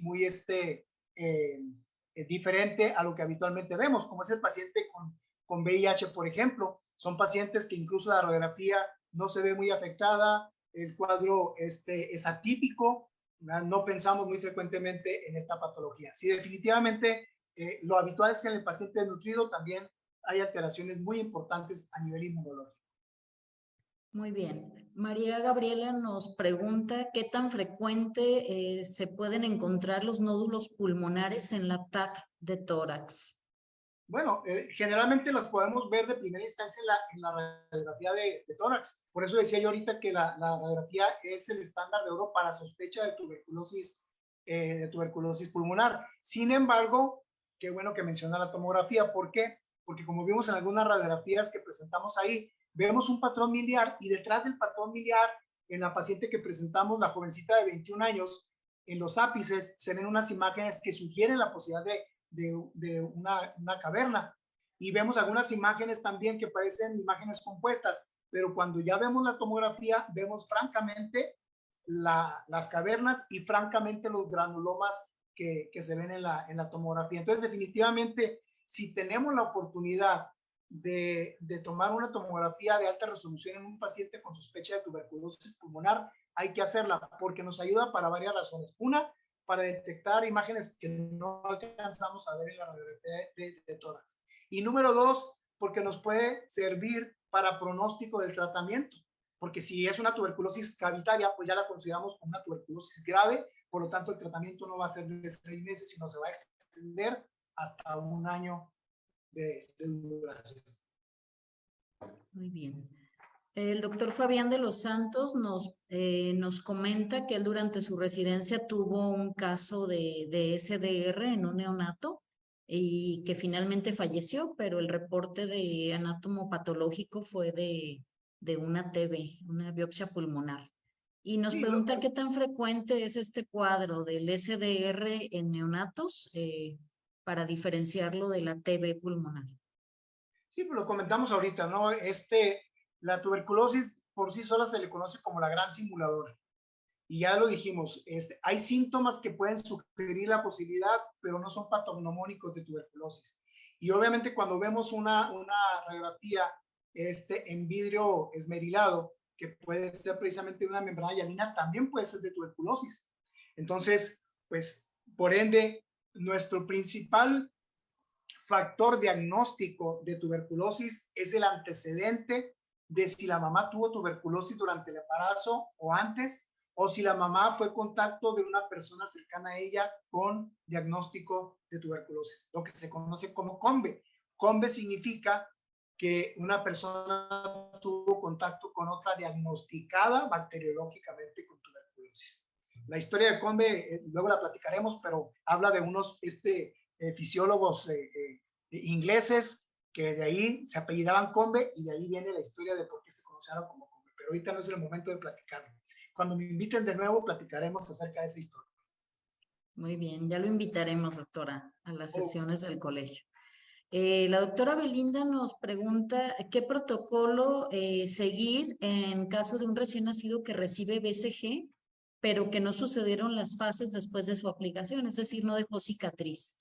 ¿Debo volver a aplicar la vacuna o cuál sería lo indicado hacer? Que digo, es algo muy frecuente. No. Si estamos seguros que se aplicó la vacuna, no como ahora con el COVID, que hasta están pagando 2,500 pesos por el registro oficial para poder pasar a los Estados Unidos y no se la ponen. Lamentablemente en México todo se puede hacer. No, pero en el caso de la vacuna de tuberculosis, recuerden ustedes que hasta un 15% de los niños vacunados al nacimiento no hacen cicatriz de BCG o no hacen todas las fases de aplicación de vacuna. Pero también recuerden que muchos de ellos comienzan a hacer la respuesta inmunológica después de los 6 meses de edad. Yo he visto pacientes de 1 año, 1 año y medio que empiezan a hacer incluso reacciones severas de la vacuna a pesar de que se aplicó al nacimiento. Ahora, hay lo que se llama la reacción de Schwarzman, que en el niño en que se aplicó la vacuna y nunca hizo reacción y están estudiando la posibilidad de que tenga tuberculosis, le aplican la prueba de tuberculina en el antebrazo izquierdo y le brota la reacción del lado derecho donde se debe aplicar la vacuna. Es una reacción muy rara, pero se puede presentar. Lo mismo sucede también con los niños con Kawasaki, ¿verdad? Que en muchas ocasiones el diagnóstico de Kawasaki, de enfermedad de Kawasaki, debuta precisamente con la reactivación de la reacción de la vacuna de BCG. Cuando ya la tuvo y meses después, años después, vemos que tiene otra respuesta ahí y el niño todavía no tiene síntomas claros, francos de Kawasaki, puede ser el primer indicio, la reactivación de la vacuna de BCG. Entonces, no se preocupen y no hay que aplicarla de nuevo, pero insisto, si no sabemos y aunque se aplique de nuevo, lo único que va a pasar es que tengamos un efecto de refuerzo, lo que se llama un efecto booster. Lo único que va a pasar es que va a tener una respuesta más exagerada. Si no hubo dolor en la primera ocasión, puede haber dolor en esta ocasión. Raras veces la vacuna de tuberculosis da fiebre. Lo que sí es que es la única vacuna que nos permite tener un control epidemiológico porque es la única que en este momento deja cicatriz, ¿verdad? Sí. ¿Qué más? Ante la falta de la vacuna de la BCG, ¿qué se debe hacer o en qué expectativas más bien podemos tener ahorita de que está ausente esta vacuna? Y bueno, lamentablemente cuando vino la COVID-19 salieron algunos artículos no revisados en los que se decía que en los países donde los niños estaban vacunados al nacimiento, los protegió contra COVID-19 y tristemente mucha gente corrió a los centros de salud a solicitar que se les aplicara la vacuna de BCG y pues hubo desabasto, de por sí había desabasto y con eso pues que nos acabó la vacuna. Pero bueno, en el caso de esta pregunta, de lo que nos comenta, la vacuna se puede aplicar, si no se aplicó al nacimiento, se puede aplicar después. En otra época se decía que la vacuna de BCG se debería aplicar después de los 6 a 9 meses, porque hay mejor respuesta celular sobre todo. Y tiene razón. Sin embargo, también ya sabemos que el recién nacido tiene una muy buena respuesta celular y humoral al momento de que se aplica la vacuna al nacimiento. Pero si fue el caso de que no se aplicó, en México todavía se recomienda aplicarla hasta los 14 años, porque se dice que después de los 14 años de edad, todos los mexicanos ya tuvimos contacto con la micobacteria y ya no hay necesidad de que se aplique. También otra cosa, antes se sugería que se aplicara la prueba de tuberculina primero y si esta era negativa, entonces se aplicaba la vacuna. Si esta prueba era positiva, ya no se aplicaba la vacuna. Eso ya no se hace. Directamente, si se sabe o no que no tiene vacuna, se aplica la vacuna y no hay problema.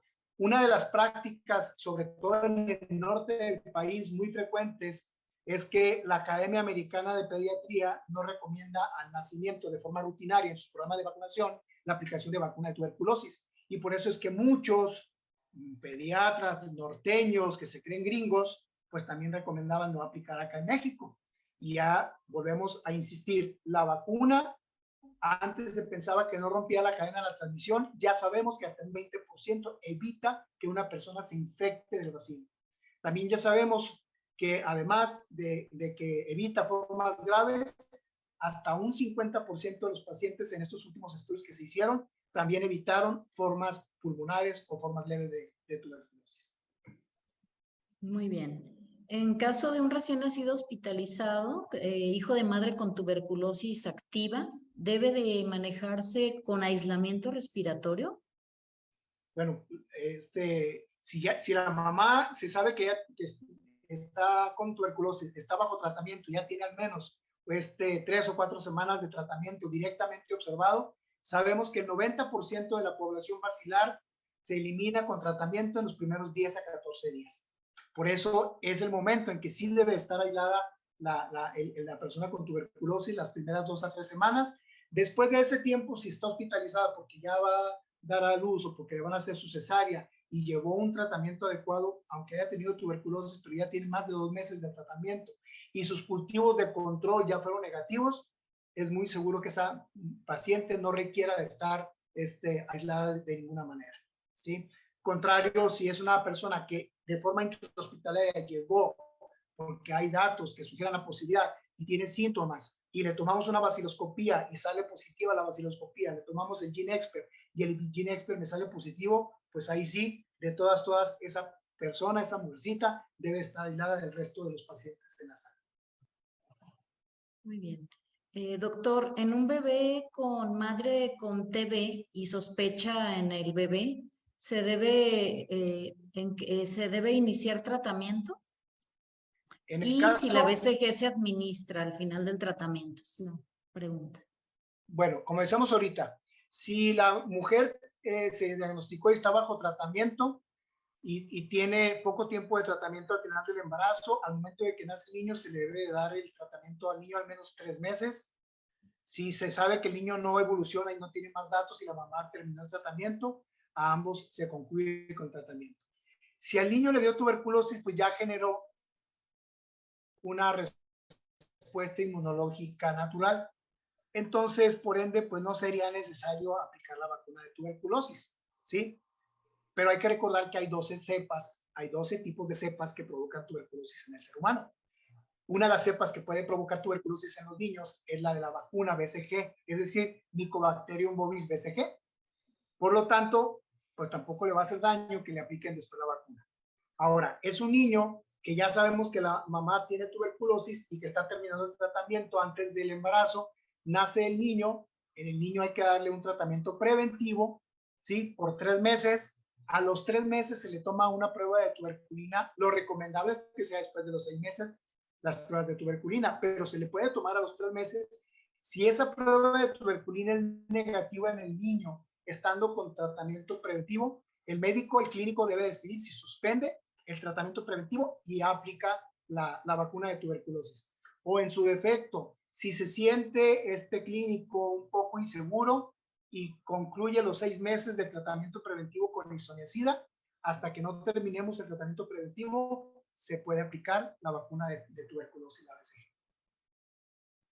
Muy bien, doctor.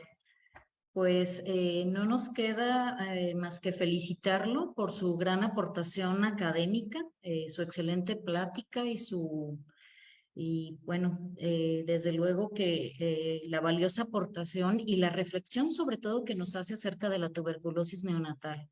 Y pues le agradecemos, doctor, esta gran aportación y su gran experiencia, que son 30 años de tener este conocimiento sobre la tuberculosis y todo lo que está haciendo allá en la frontera. Doctor Isaías Orozco tiene muchas felicitaciones desde Tijuana, bueno, en todo el país, donde lo felicitan, le comentan que es una excelente plática. Se encuentra con nosotros gente también aquí del Colegio de Médicos Neonatólogos de Jalisco, como la doctora Irma Arce, la doctora Laura López Varga, donde nos comentan que es un gran experto y que su plática y su ponencia es excelente. Le damos las gracias, doctor, y si nos puede compartir, por favor, su correo, porque también tenemos más preguntas que contestar y también quieren saber si en caso de que tengan una duda, usted pudiera hacernos el favor de darnos su correo para poder escribirle acerca de las dudas. Sí, claro, con todo gusto. De hecho, hace apenas unos miércoles nos estamos reuniendo el Grupo Nacional de Pediatras Expertos en Tuberculosis y estamos precisamente estamos conformando un directorio para que por zonas, algunos estados de la República tengan acceso a los expertos en tuberculosis en pediatría, porque no todos los estados tienen a un pediatra, un infectólogo pediatra que apoye al pediatra, al médico general, al personal de salud en general para las dudas que se tengan. En lo personal yo tengo, le doy gracias a Dios porque me contactan de diversas partes de Latinoamérica, de Centroamérica, de México, de aquí del estado de Chihuahua, y bueno, pues nunca les digo que no. Voy a compartir rápidamente la pantalla de nuevo, doctora, si me permite, porque ahí está el correo electrónico para que lo puedan ver en pantalla rápidamente. Y ahí está, es iorozco con z, a de año, @yahoo.com.mx.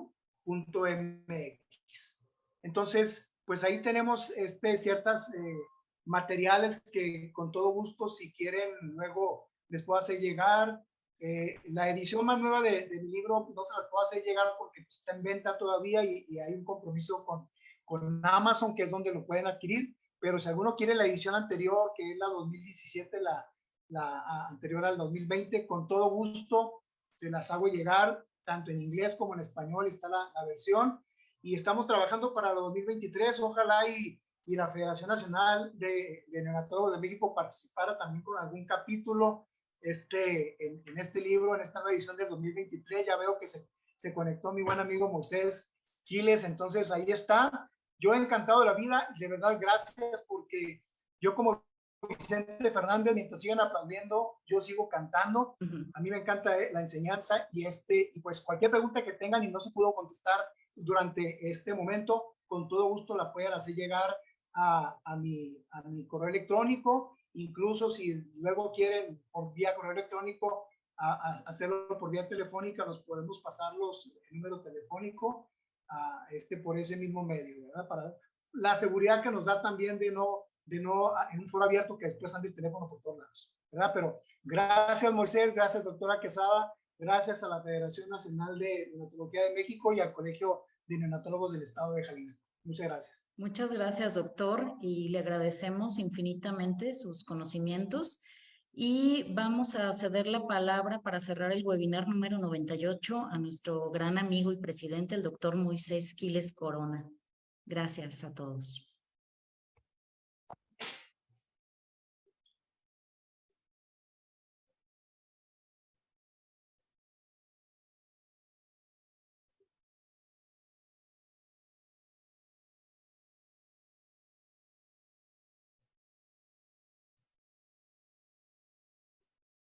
No te escuchas, Moisés. Les decía que